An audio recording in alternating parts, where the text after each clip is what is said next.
আসসালামু আলাইকুম বন্ধুরা, আপনারা সবাই কেমন আছেন? বরাবরের মতোই আজকে আপনাদের স্বাগতম জানাচ্ছি আমাদের ধান ক্ষেত থেকে।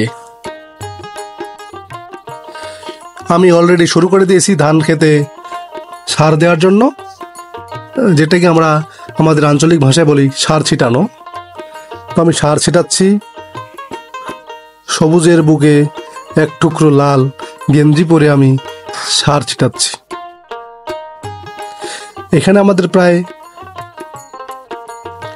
17 কাঠার মতো মাটি রয়েছে। এটাতে আমি আজকে পুরোটাই সার দিব। সারের সাথে অনেক কিছু মিক্সড করেছি, ইউরিয়া, পটাশ, ফসফেট, আরও কিছু ভিটামিন জাতীয়, যেগুলো ধানের বৃদ্ধি বাড়ায়। তো আমি গেঞ্জি পরছি, তার সাথে পরছি ট্রাউজার।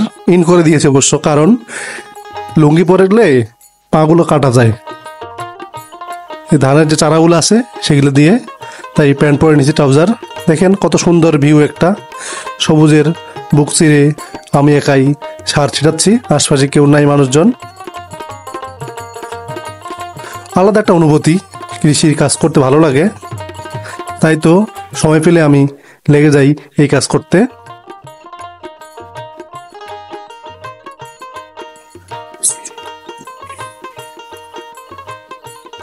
এটা আমাদের দ্বিতীয় কিস্তিতে সার দিচ্ছি। প্রথমবার একবার দিয়েছি যখন রোপণ করি তখন, আর এখন দিচ্ছি, আরও দিতে হবে।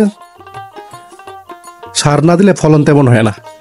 আর এখন যে বোরো ধান রোপণ করছি, এটা আমাদের বিঘায় প্রায় 50 শতকে বিঘা 50 মণের উপর ফলন হয়।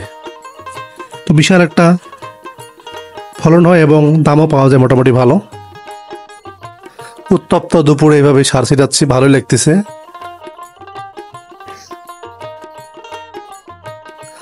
ওইটা দেখতে পাচ্ছেন, ওটা আমাদের বাড়ি, সামনে রাস্তা, কাঁচা রাস্তা। এটা থেকে আমরা যাওয়া আসা করি রাস্তা দিয়েই।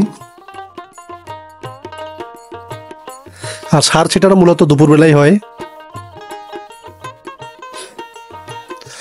কৃষক অনেক কষ্ট করে ফসল ফলায়, কিন্তু তার ন্যায্য মূল্যটা পায় না। সেটা পায় যারা পড়েয়া বা দ্বিতীয় নাম্বার বা তৃতীয় নাম্বার ধাপে যারা পায়, তারাই দামটা মূলত পায়, কিন্তু কৃষক মূলত পায় না। কৃষক ধান ওঠার সাথে সাথে সেগুলো বিক্রি করে দেয়, কিন্তু যারা স্টক করে রাখে মজুদ, তারাই দামটা বেশি পায়। তো আমি পুরো জমিতেই সার দিচ্ছি। একবার শেষ হয়ে গেছে আমাদের যে গামলা ছিল আমার কাছে, সেটা ভর্তি করার জন্য আবার গেলাম, সেটাতে দিচ্ছি। আর আমাদের জমির মাঝখানে পড়ছে এই বিদ্যুতের পিলার। এটা একটা সমস্যা এবং রিস্ক, ভয়ও লাগে মাঝে মাঝে। তো কিছু করার নেই, এভাবেই চলতেছে। ভবিষ্যতে যদি চেঞ্জ করা যায় তো চেঞ্জ করলে কোনো হবে না, কারণ জমির মাছ দিয়ে যাবে।